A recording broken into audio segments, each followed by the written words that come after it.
autoridad y la victoria. A continuación nos quedamos en Éxodo 17, del 1 al 7.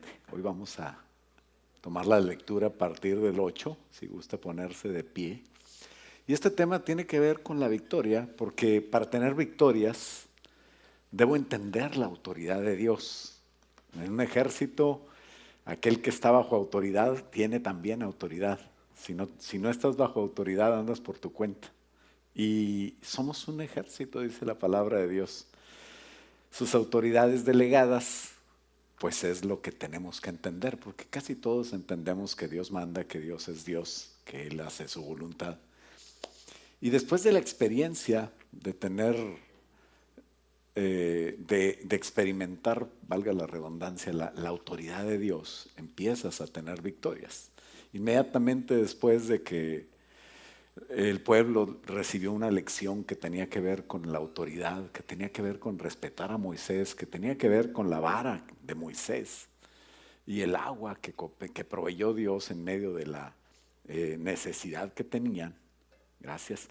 Y inmediatamente después de esa experiencia, Amalek, un pueblo que no era tan extraño, eran parientes lejanos de Israel, atacó a Israel y lo atacó a la mala.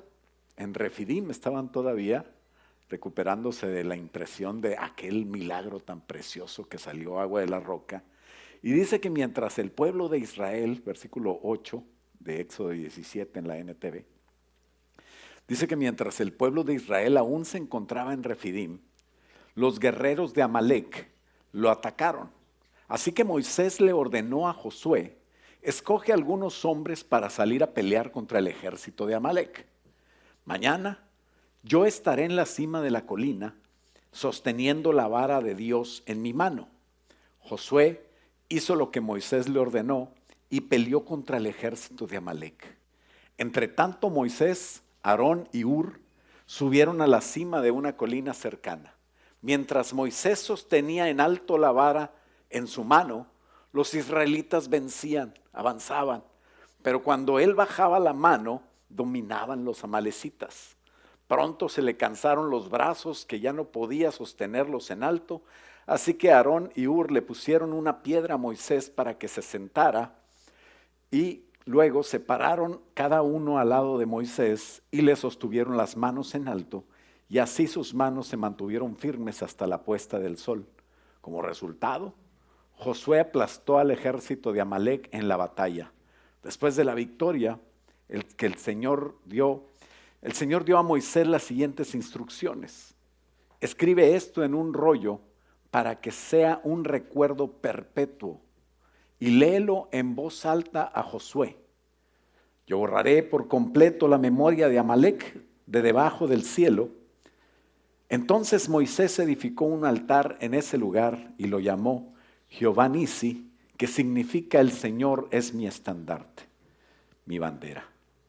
Y dijo: por cuanto han levantado su puño contra el trono del Señor, ahora el Señor estará en guerra con Amalek de generación en generación.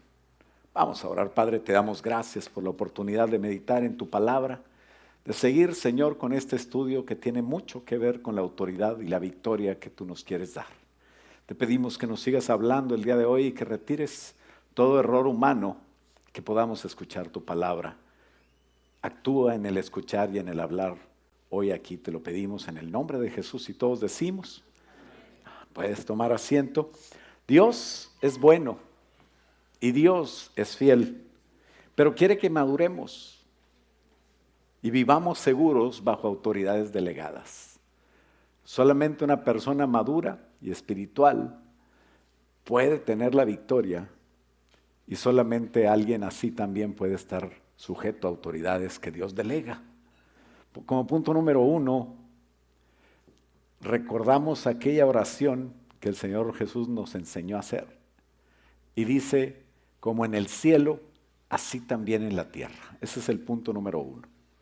Como en el cielo, así también en la tierra. Esa es la oración, que la voluntad de Dios se haga aquí como se hace allá. Y así trabaja el cielo de Dios. ¿Cómo trabaja el cielo de Dios? Dios no ha querido gobernar por su cuenta. solo. Él delega, da misiones y propósitos a su creación. Hay niveles de autoridad en el cielo. El Padre, el Hijo y el Espíritu Santo tienen bajo ellos los serafines, los querubines, los 7 espíritus delante del trono de Dios, los 4 seres vivientes, arcángeles, ángeles, principados, potestades, tronos y autoridades, a los que Dios delega misiones especiales, y eso se ve en toda la Biblia.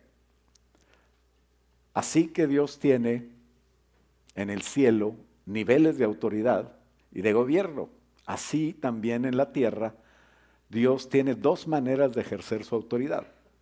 Una es directa, la manera directa es por medio de su palabra y del Espíritu Santo, y así nos dice lo que tenemos que hacer.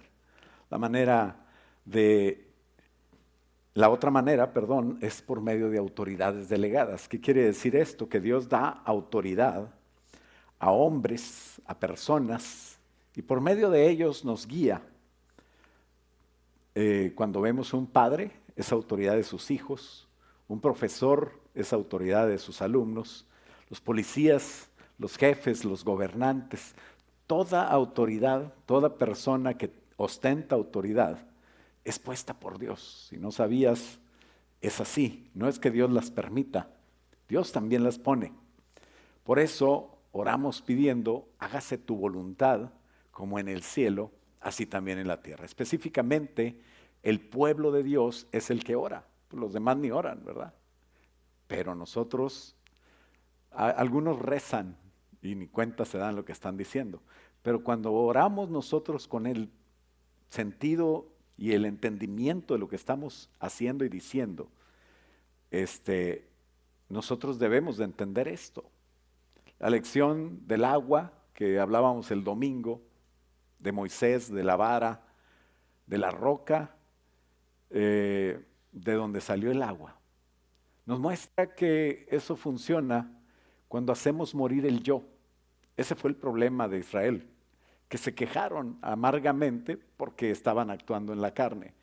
Ser espirituales no era fácil, pero tenemos que ser espirituales para sujetarnos y entrar en la cobertura de Dios. Esto no es obligatorio. Dios no quiere esclavos. Dios te saca de la esclavitud para que seas libre y quiere que por tu voluntad entiendas lo que es la autoridad de Dios. El que quiera perdérselo se lo pierde. No es obligatorio. Entrar en cobertura es estar protegido por Dios. La prueba le sirvió a Israel para aprender de autoridades delegadas, porque siempre, siempre Dios quiere protegernos. De nada sirve el agua y el sustento de Dios y que tengan todo el pueblo de Israel si voy a perder la vida, si voy a estar discutiendo con la autoridad y Moisés tentando a Jehová. Pero Dios permitió que vinieran todas esas cosas para mostrar, y delante de ellos les dijo a Moisés, con tu vara golpearás la peña y saldrá agua y beberá el pueblo. ¿Qué estaba recordando el pueblo cuando veía a Moisés hacer esto? Innegablemente era un recordatorio de todo lo que pasó desde que ellos eran esclavos hasta que fueron libres. Como cuando eran esclavos, Moisés fue y convirtió esa vara en serpiente que devoró las varas de los hechiceros. Aquellos hechiceros de Faraón que aparentemente hacía lo mismo. El diablo siempre quiere imitar a Dios. Sin embargo, las varas fueron derrotadas por la vara de Moisés y convirtió el agua del Nilo en sangre, causando una mortandad de peces de tal manera que se apestó el agua y los egipcios que siempre tomaban de agua, era la fuente de vida del Nilo, no podían soportar, tenían asco del agua. Esa vara que produjo ranas, que hasta las camas de ellos inundaron o infestaron más bien, que hizo caer granizo del cielo mezclado con fuego, destruyendo a hombres, destruyendo bestias, árboles, las cosechas, sin que dañara una sola cosecha, un solo animal y una sola persona de Israel. Esa vara que al endurecerse Faraón trajo langostas que se comieron todo lo que había quedado después del granizo y produjo una densa oscuridad por 3 días que no se podía ni siquiera ver absolutamente nada en todo Egipto, cuando en las casas de Israel había luz. Finalmente partió el Mar Rojo con esa vara, y haciendo un camino donde no hay camino para que pasara en seco Israel. Y por ese mismo camino se ahogó el ejército más poderoso del planeta en aquella época, que era el ejército de Faraón. Ellos nunca hubieran podido pelear con ese ejército, pero Dios los guardó y Dios los salvó con la vara de Moisés. Esa vara recordaba el poder de Dios en la mano de Moisés y no de otra persona, para cuidar y administrar la libertad que ellos acababan de obtener, que Dios les acababa de regalar, como cuando te regaló a ti tu libertad, cuando tú te convertiste a Cristo, y espero que la sepas apreciar.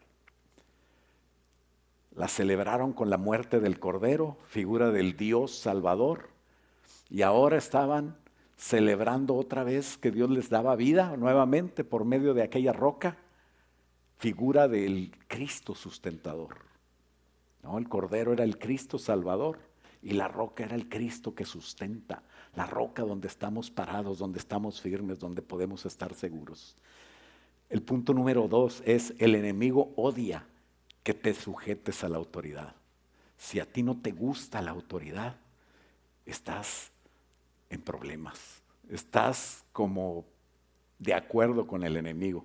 El enemigo odia que te sujetes a la autoridad. Al diablo no le asusta que seas bueno. Al diablo no le asusta que te conviertas al Señor. Al diablo no le... Estoy hablando de al diablo, ¿ok? No estoy diciendo que es malo. A Dios le gusta que te conviertas, le gusta que ores, le gusta que le alabes. Pero al diablo no le asusta que ores, ni que le alabes, ni que te conviertas. Al diablo lo que le asusta es que te sujetes a la autoridad de Dios. Por eso dice la palabra de Dios: si quieres que el diablo se vaya, sométete a Dios y resístelo y huirá de ti. No dice que vengas a la escuela dominical, que seas bueno. No, eso no le asusta al diablo. Porque todavía el diablo tiene muchas maneras de convencerte a ti para llevarte a un ladito y ahí robarte la salvación y ahí quitarte la semilla que fue sembrada. El sembrador, el 75% de las personas o de las semillas cayeron en diferentes partes y se perdieron. Digo, si hacemos 4 por 1 que sirvió, pues ese es un porcentaje muy bajo. Ojalá que fuera así, parece que es menos. Tenemos que cuidar la semilla que Dios está haciendo germinar. Y así es como al diablo no le asusta ni que ayunes, ni que pelees, ni que lo reprendas. Cuando lo reprende a alguien bajo autoridad, entonces sí le asusta. ¿Sabes qué le odia al diablo?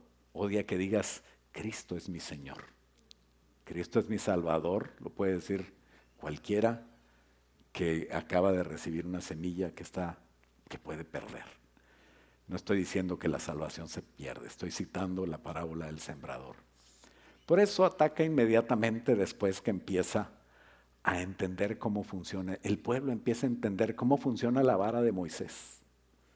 El pueblo empieza a entender por medio de esa analogía: la roca, el agua, Moisés, la vara, autoridad delegada, autoridad de Dios en la tierra. Inmediatamente el diablo incita a Amalek y vienen en batalla contra el pueblo de Israel. No había tiempo para dudar. No dudes, nunca dudes de tu autoridad. Si tu autoridad se equivoca, si tu autoridad está mal, si tu autoridad es inmoral, salte de esa iglesia. Si tu autoridad está en doctrina errónea, salte de esa iglesia. Si tu autoridad está robándote dinero, salte de esa iglesia. Son 3 cosas por las que te puedes ir de una iglesia: por la mala doctrina, por la inmoralidad del líder o por la estafa o el robar del líder. Pero si no es así, sujétate, porque el diablo te va a poner muchas cosas. Mira, este pastor es así, este pastor le va al Monterrey, este pastor, no sé, le gusta la carne asada y la carne es del diablo. Y te vas a ir, te va a convencer. No te vayas. Cuando el pastor te dice algo, no te va a gustar tal vez, pero dicen que la mejor medicina es la que más amarga es, ¿no? El diablo pone envidia en Amalek. Tal vez Amalek batallaba mucho para conseguir agua y de repente ve a estos de Israel que estaban con una fluyendo agua, ni siquiera se iba a quedar ahí. Israel iba de paso. Pero así es, cuando tú tienes libertad, el diablo te quiere otra vez esclavizar. Y lo más peligroso no era que el diablo los quería esclavizar o que vinieran pueblos enemigos para amenazar su libertad. Lo más peligroso era que ellos no sabían tener libertad. Ellos no tenían otra mentalidad más que de esclavos. Había que quitar esa mentalidad de que nada más obedezco al látigo, obedezco a la fuerza y empezar a ser realmente libres, a tomar decisiones y a tomar la decisión de estar con Dios porque lo amo, porque me conviene. No tiene nada de malo que estés con Dios porque te conviene.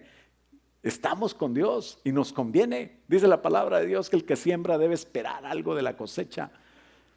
Durante 400 años Israel estuvo como esclavo, obedeciendo al látigo. Ellos no tenían manera de decidir nada. Ellos debían sujetarse a Dios por voluntad propia y ellos estaban impuestos a sujetarse a hombres por la voluntad de esos hombres. Ellos iban a ser atacados y deberían defender su libertad. Aprender que Dios estaba con ellos y que ellos deberían pelear. Esa es la diferencia de un niño y una persona madura. Los milagros eran para salvar al Israel niño, al Israel que estaba recién libertado. Pero la autoridad es para el vivir diario del Israel maduro.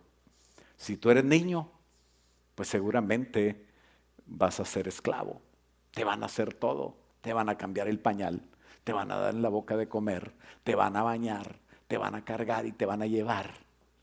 Pero cuando eres maduro, usted todo eso lo hace solito. Así debe de ser. Como un padre usa la vara con un niño, conforme crece, la va cambiando por consejos, la va cambiando por enseñar al niño a tomar decisiones, la va cambiando y se convierte ya no en el de la vara, sino en un coach de vida, ¿no? Y eso es que el joven maduro empieza a tomar su decisión y hace su vida, y entonces lo que queda es orar. Qué bonito que si lo hiciste bien desde que estaba pequeño. Pero si ya está grande y no te está saliendo bien, no está tomando buenas decisiones, pues no hay más que orar. No puedes arreglarle su vida siempre. Estás echándolo a perder y Dios puede hacer la obra. Hay que orar por esa gente, hay que orar por esos hijos. Dios quería que aprendieran a pelear. Después del asunto del agua y de la vara, viene la práctica, ¿no? Eso fue como la teoría. Moisés tiene la vara y yo te suplo. Ahora viene la teoría. Y dijo Moisés a Josué, escoge varones y sal a pelear. Vas a pelear tú, Josué, y vas a dirigir al ejército de Israel. Ya lo estaba como nombrando prácticamente como el capitán a Josué. Pero anímate, dice, yo estaré arriba en el cerro. Y dice Moisés algo, y la vara de Dios en mi mano. Empezó la batalla en Refidim. Amalek era el nieto de Saúl. Israel era el nieto de Jacob. No debía pelear con él. De todos los pueblos tal vez eran de los que menos deberían pelear con él. Gracias a Dios que Amalek, porque Dios tiene control de todo.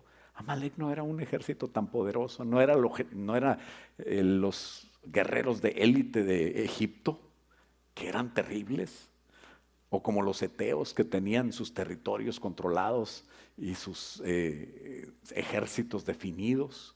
Los eteos iban a ser parte de aquellos de Canaán con los cuales iba a pelear el Israel de 40 años después con un cambio de mentalidad. Pero Dios quería empezar a cambiar la mentalidad en ellos a las semanas de haber salido de Egipto.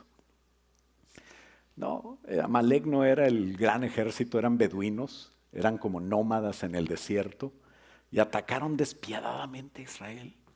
Dice la palabra de Dios que no los atacaron de frente, en el frente donde van los jóvenes, donde van los fuertes, sino que se fueron a la retaguardia.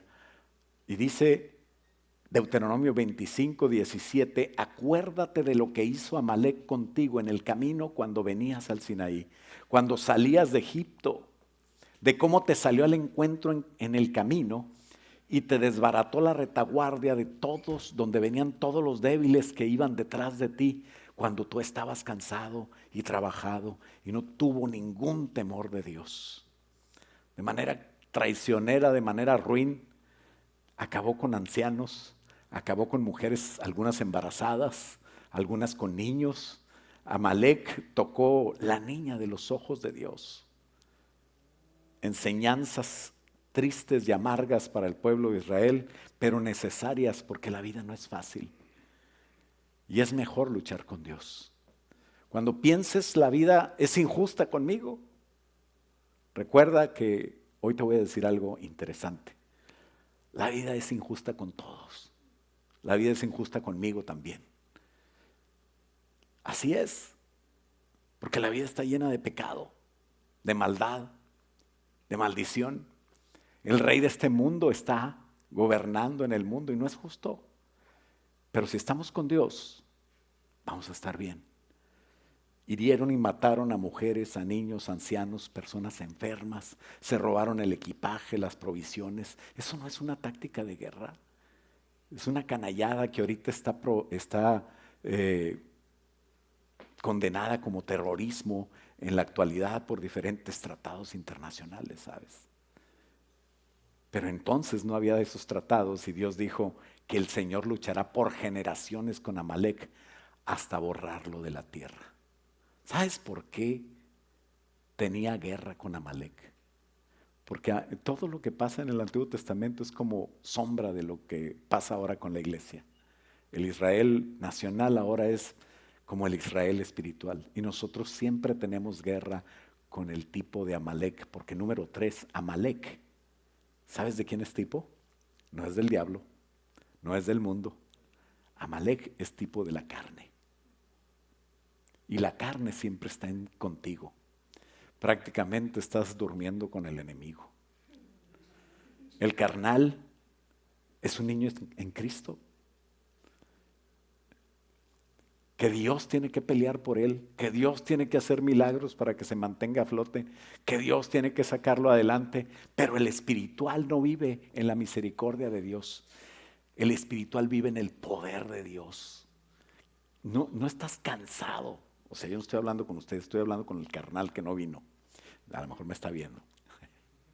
No estás cansado de vivir la misericordia de Dios. Empieza a tener autoridad para estar viviendo bajo el poder de Dios. Muy diferente. Yo tengo que empezar a matar y a erradicar completamente la carnalidad en mi vida. No Dios, no mis líderes. Yo tengo que sujetar mi carne y hacer morir las obras de la carne. Eso es lo que dice Romanos 8:13. Y es de vital importancia entenderlo, porque si no me muero yo. O mato mi carne o me muero yo. Así es. Dice, porque si vivís conforme a la carne, ¿qué? Moriréis. Carnalote. Había un hermano que le decían el chuletón. Bueno, yo no sé si era carnal o no, así le decían. Porque si vivís conforme a la carne, moriréis, mas si por el Espíritu haces morir las obras de la carne, viviréis. ¿Qué quiere decir? ¿Quién las va a hacer morir? ¿El Espíritu? No. Yo, guiado por el Espíritu. Si por el Espíritu yo hago morir las obras de la carne, Jesús venció a la muerte, Jesús venció a Satanás, Jesús venció el pecado, Él venció al mundo. Pero no venció tu carne, eso lo tienes que hacer tú. Jesús no te quita tu voluntad, quiere que vivas con tu voluntad escogiéndolo a Él. Como con Faraón, el pueblo no podía con Faraón. Así, el pueblo no podía con el pecado, con el mundo, con Satanás. Y Dios mandó a Jesucristo y Jesucristo venció todo eso. Pero Dios permite a Amalec para empezarte a madurar, para que seas un cristiano que haga algo. Dios quiere gente que haga cosas, no quiere gente haragana, que no haga nada. El que no trabaje, que ni coma. Así se muere más rápido. Pero se espera que tú aniquiles la carne. Mata al yo. Sujétate al espíritu. Qué fácil hubiera sido que Moisés levante la vara y venga una tormenta de arena y deja ciegos a todos los de Amalek. Y luego ya va Israel nomás con la espada, ¿no? O qué fácil hubiera sido que se abra la tierra y se trague a todos los de Amalek. No, le dijo Moisés, escoge a varones que tú creas. No le dijo, no te apures, Josué, tú. Es más, agárrate una pandero y vete a alabar a Dios. Yo voy a traer mi vara, voy a subirme al cerro y allá levanto la vara y no va a haber por qué pelees. No, si Dios te dice no hay por qué pelear, no pelees. Pero con la carne tienes que hacer morir las obras de la carne y no hacerlas morir en contra de la carne. Yo nunca he dicho pelea contra la carne. Empieza a guiarte por Dios. Dios va a hacer la obra y haz morir los deseos de la carne. No le dijo a Moisés, levanta tu vara para que les caiga un rayo. La escuela de Dios no es así. La escuela de Dios hay que estudiar, hay que echarle ganas, pero es segura. Pero hay que trabajar en la vida para que sepas lo que cuesta la vida. Jueces 3:1 dice el Señor que dejó a ciertas naciones en la tierra para poner a prueba a los israelitas que no habían conocido las guerras en Canaán. Lo hizo para enseñar a pelear en la guerra a las generaciones de israelitas que no tenían experiencia en el campo de batalla. Así salimos del mundo. Cuando venimos a Cristo, salimos de la esclavitud. Por eso al diablo no le impresiona que vengas a Cristo. Él va a intentar hacer volver a la gente que se convierte en la evangelización al mundo. Por eso es muy importante la consolidación, donde empieza la gente a darse cuenta por medio de la doctrina que tiene que madurar. Un pueblo esclavo que no tenía entrenamiento militar, estaban acostumbrados a pelear. No estaban acostumbrados a pelear. Tenían armas que se trajeron de Egipto. Y yo creo que con la espada cortaban ahí el pan y la mantequilla. Hasta que les llegó la hora de usar las armas como se deben de usar. Porque Dios te ha dado armas a ti. Pero tú tienes que saber usar las armas de Dios. Las armas que tenemos nosotros no son carnales como las de ellos. Pero tenemos que saber usarlas. Ellos tenían armas, no Dios, no Moisés. Ellos tenían el respaldo de Dios y de Moisés, eso sí. La guía de Josué. Pero Dios quería que ellos dieran muerte a Amalek y tener la victoria a ellos, que ser partícipes de la victoria. Todo el Antiguo Testamento hoy es espiritual. No tenemos que matar a nadie. Nuestra lucha no es contra carne y sangre, sino contra gobernadores, principados de las regiones celestes, Satanás y la carne, todo eso. Tenemos que nosotros encargarnos de eso. Ya está vencido el diablo. Ya Jesús se encargó, pero quiere que tú participes en eso. Sal a pelear con Amalek. No ores diciendo, Señor, dame ganas de levantarme temprano. Pastor, ore por mí para que me den ganas de venir a la iglesia.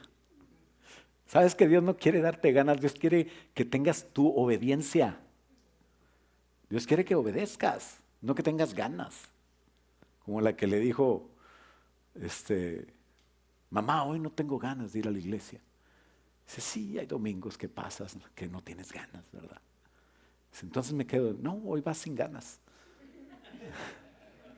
Qué bonitas mamás que saben hacer su trabajo bien, ¿verdad? Dios no quiere que te den ganas, quiere que te obedezcas. ¿Te cuesta? Mejor. Sal a pelear contra Amalek. Experimenta victorias. Los milagros son para los esclavos, para los nuevos, para los imposibles, para cuando ya hiciste todo y ya no puedes hacer nada, entonces confía en Dios que va a hacer el milagro, pero tú haz lo que tienes que hacer. No te vayas detrás de. Una vez me dijo Edwin, ¿y a qué vas para allá? ¿Eres doctor o qué? Así no me habla a mí, ¿verdad? Pero alguien iba a ir al hospital en lugar de venir a la iglesia. ¿Y a qué va? ¿Es el doctor o qué? Y yo dije, mira, qué buen razonamiento. Eso es para niños. Los milagros, las sanidades, todo eso. Dios quiere que tú ores por sanidad. Pero generalmente los evangelistas, aquellos evangelistas de los 5 ministerios que son tremendos, son acompañados por milagros, por sanidades. ¿Por qué? Pues porque de ahí se convierte la gente, ¿no? Pero unos peladones grandotes de años en la iglesia, yo no veo milagros, pues estará ciego. Además, ¿qué tienes que andar buscando milagros? Obedece a Dios. Es que Daniel tenía muchos milagros. Los sueños que interpretaba y los leones y el horno de fuego. Para empezar, Daniel ni estuvo en el horno de fuego. Y pasaron años. Le interpretó un sueño. Pasaron 20 años, le interpretó otro sueño. Pasaron otros 40 años y lo metieron al foso de los leones. ¿Qué pasó en esos 40 años? Nada. Oraba 3 veces al día, eso sí. Pero unos creen que están así, como yendo detrás de Jesús. Resucitó, se sanó, habló el mudo, vio el ciego. No, enfócate en Dios. Hay gente que siempre está buscando milagros y se van de la iglesia porque dicen, aquí no hay milagros. Y ahí van detrás, harán muchos prodigios y milagros y van a engañar a muchos. Y cuando estén delante de Dios le van a decir, Señor, en tu nombre hicimos milagros y sanidades y tantas cosas. ¿Y qué les va a decir el Señor? ¿Y tú quién eres? Mi palabra respaldada por el Espíritu Santo hace cosas grandes, pero a ti no te conozco. Porque eso de Señor es de los dientes para afuera. Claro, cuando estés en la presencia de Dios y lo veas, cualquiera le dice Señor. La cosa es decirle Señor aquí en la tierra y sujetarte aquí. Para que el Señor me esté dando milagros y llevando y cargando y es que ya no siento al Señor, pues qué bueno, quiere decir que estás madurando. Mamá y bebé siempre están sintiéndose y sienten su piel con piel y qué bonito tener bebés, ¿verdad? Pero ya 18 años y que te cargue, pues ya como que te ves mal. Ya no siento a mamá, pues qué bueno, pues porque tienes que ir a la universidad.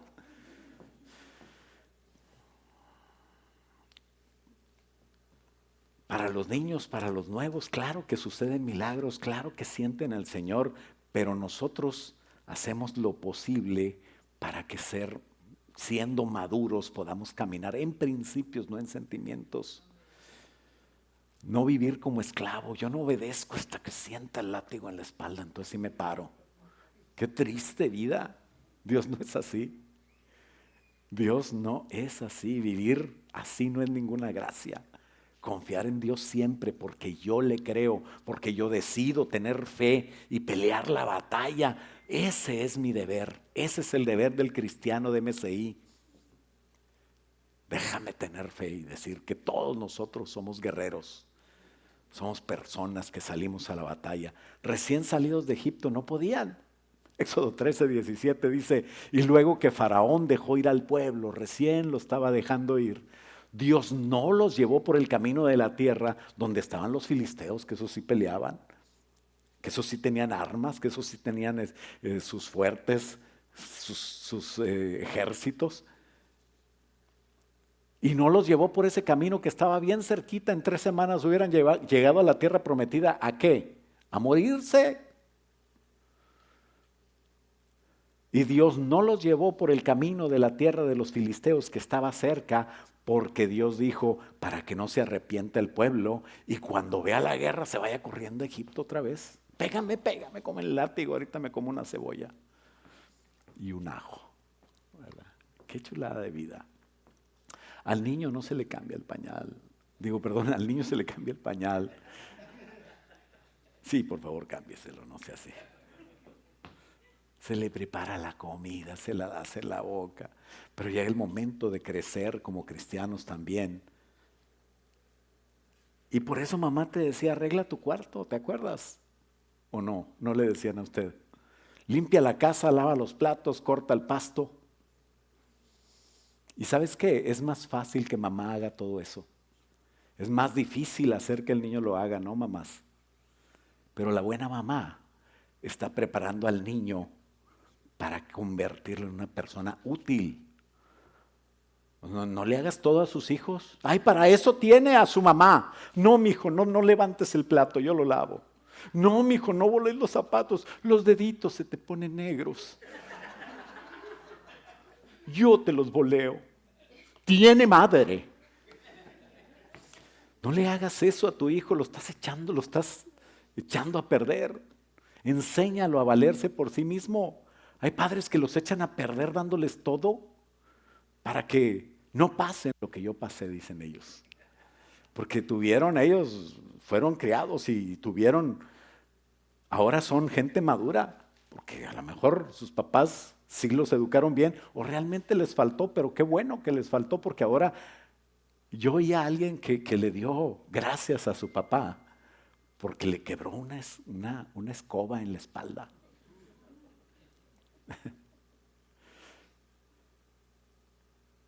Pero hay gente que quiere meter a sus hijos en una burbuja, que no me respiren el smog, que no me les pase nada. Y cuando se les revienta la burbuja, se rompen la cabeza con el muro de la realidad. No mates a tu hijo.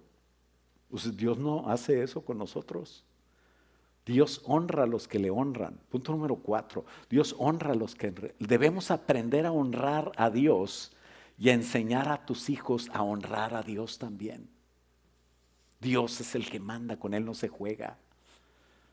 Y Dios puso autoridades. Respetar también la autoridad es lo que nos va a mantener seguros, salvos y sirviendo a Dios.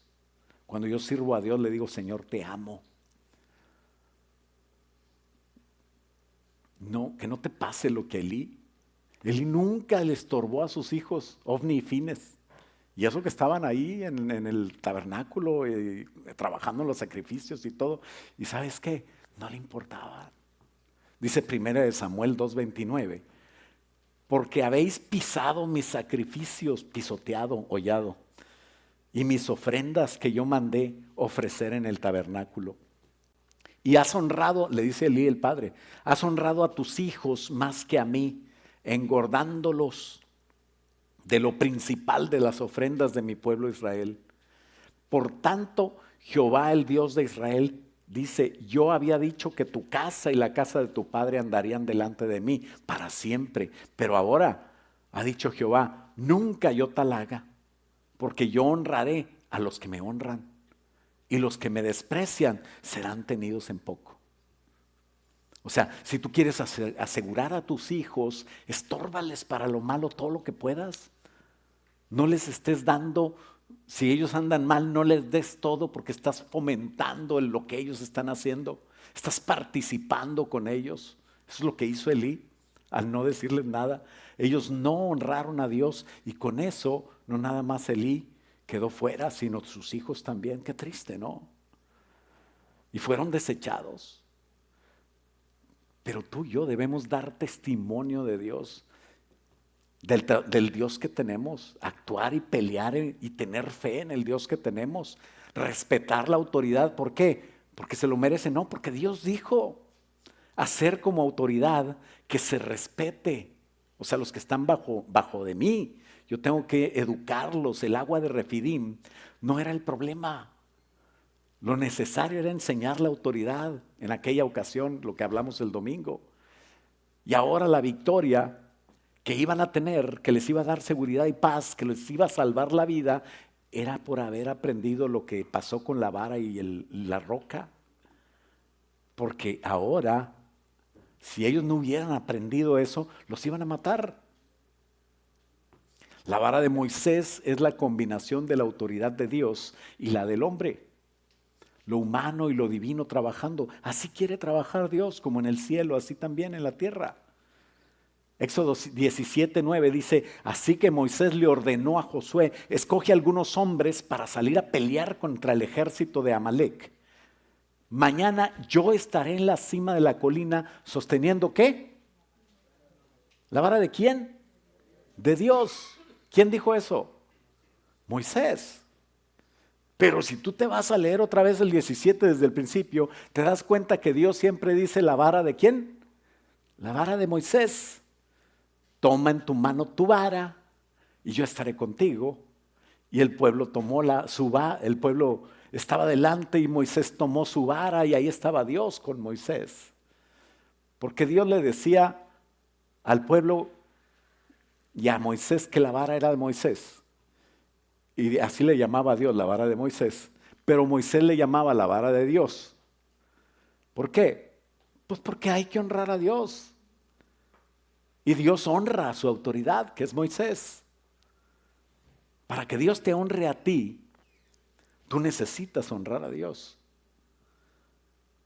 Y Josué dirigía la batalla para que el pueblo tuviera victoria. La historia termina, en conclusión, con la victoria de Israel. La primer victoria del Israel recién salido de la esclavitud, que Dios iba a cambiar su mentalidad. Josué estaba en el valle y Moisés estaba en la cima de la colina. Josué no veía a Moisés, pero creía que ahí estaba Moisés. De repente Josué sentía que avanzaba el ejército contrario y no sabía qué estaba pasando. Moisés se cansó.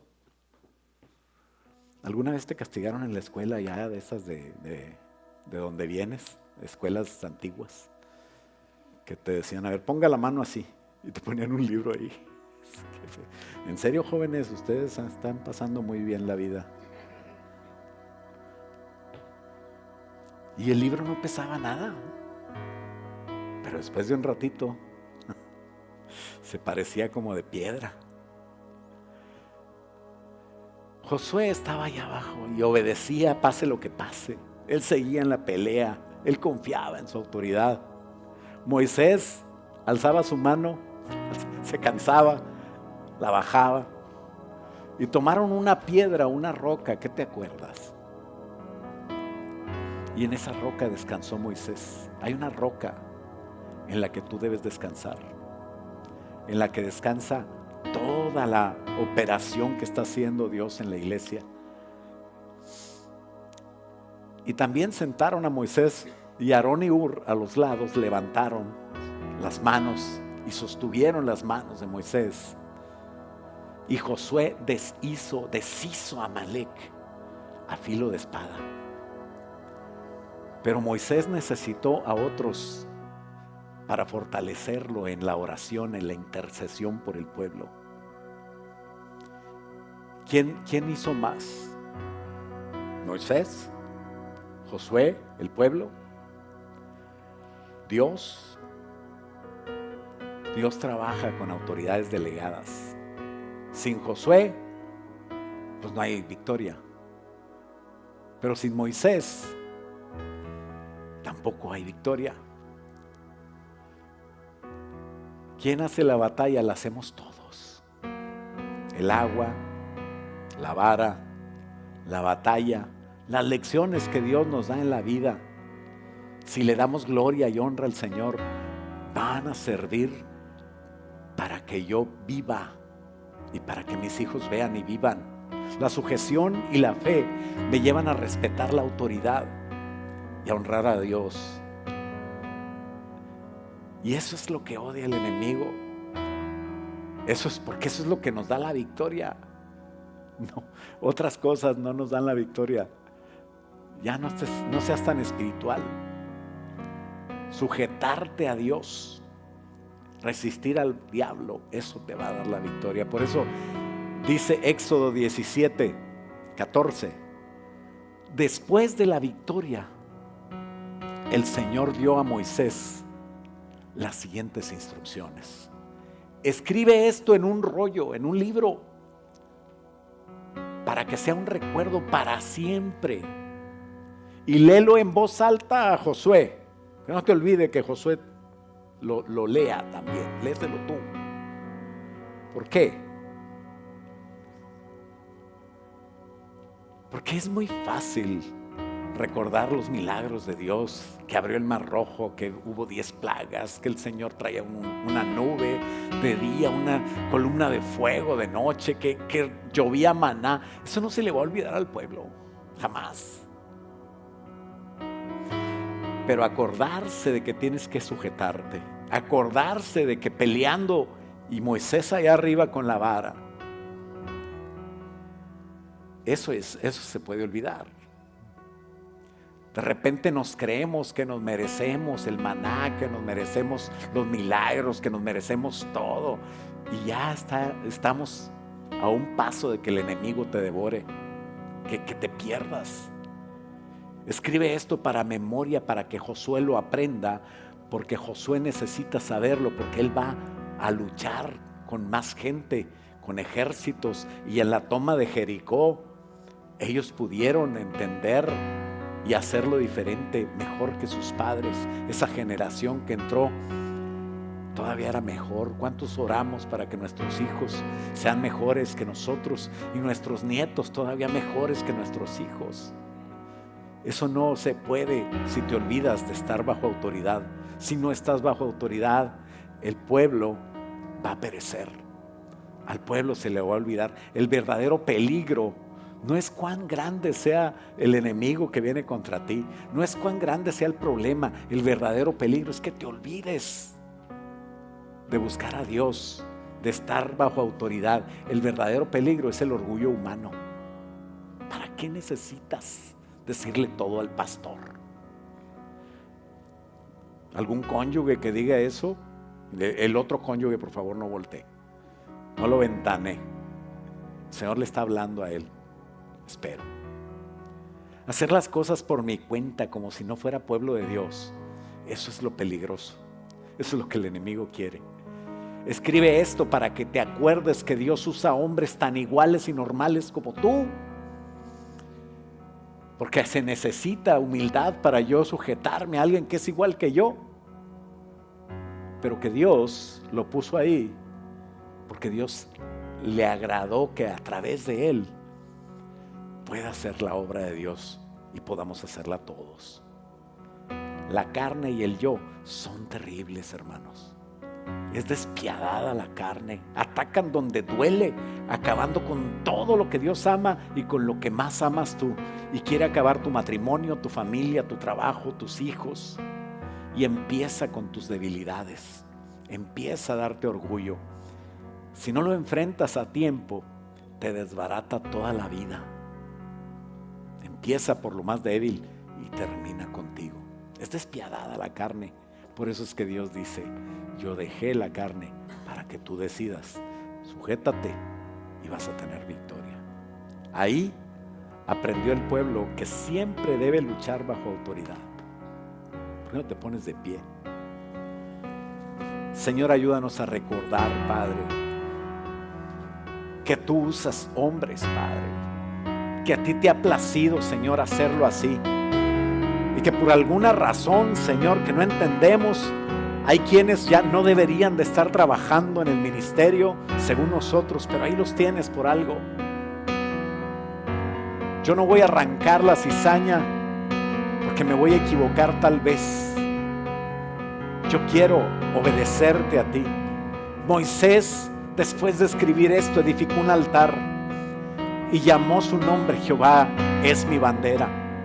Señor, que tú seas nuestra bandera, que ya no sea americano, mexicano, venezolano, colombiano, lo que sea, Señor, que ahora sea yo cristiano, Padre, que esté en el ejército de Dios, que esté trabajando en equipo con los que tú me has puesto, Señor, haciendo unidad, provocando unidad, manteniendo la unidad. Ayúdame a callar mi boca cuando no me guste algo, para no ser, Señor, de repente encontrado luchando contra tu obra, Señor, para no ser llamado enemigo de la cruz de Cristo. Ayúdame, Señor, a ser sabio para hablar y a ser uno con mis hermanos, a edificar y no destruir. Señor, no ganó la batalla Moisés, no ganó la batalla Josué, no ganó la batalla el pueblo. Eres tú, Señor, mi bandera, y tú ganarás mis batallas, y yo estaré contigo, y yo seré uno, Señor, con mis hermanos, porque tú edificarás la iglesia sobre la roca, y ni las puertas del infierno podrán contra ella, Señor. Quiero ser parte de esa iglesia unida, que es la novia, Señor, y que va a gobernar contigo por los siglos de los siglos, Señor. Ayúdanos a ser parte de esto, a hacer tu obra, Señor. Bendice a tu iglesia donde quiera que esté. Provéele, Señor, de lo que necesitas, Señor. No los dejes caer en tentación.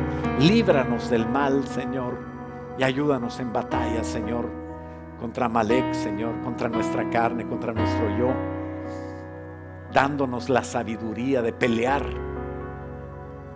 y tener esa victoria, Señor, siempre humillados ante ti, bajo tu poderosa mano, en el nombre poderoso de Cristo Jesús. Y el pueblo de Dios dice: amén. Dale un aplauso fuerte al Señor.